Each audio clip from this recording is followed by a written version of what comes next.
More builder jargon. How about truss? We hear that as it relates to lumber. What exactly is a truss and how is it different than a joist, say, or a rafter? So now most homes are framed in a manner where many things are engineered. So the floor system are trusses. Those are trusses, floor trusses. Okay. And then you'll have roof trusses.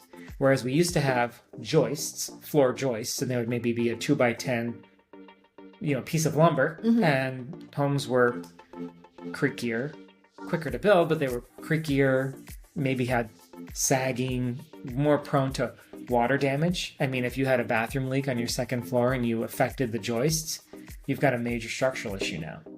Whereas trusses are basically, I think of trusses as a web. So you have your top cord and your bottom cord, and then you have your web, and what are called webs. But I think of it as the strength of a spider web versus, a cracker. That same thing in a spider web is really resilient, but that cracker is going to break and just be more fragile and more susceptible to issues, moisture issues, mold, rot, termites, things like that, movement. Yeah. So when people say they don't build homes like they used to, everything by every measure is better. Insulation is better. The way we build homes are better. We have more metal in a home, meaning we have more tie downs and joist plates, and that's why we have open floor plans now, because we've engineered the home, whereas before homes were just big tool sheds. That's how I think of, Levitt could sell homes for $9,800 in the 40s because they were glorified tool sheds. They were built on slabs, framed with 2x4s, the roofs. I think they did do some prefab. That's a bad example because Levitt did do some prefab, but they weren't engineered in such a way that they were more indestructible. Now you could probably, my business partner had a great analogy. He said you could drive a crane through the house and both sides of the house would still be standing. They're just built so well these days, right?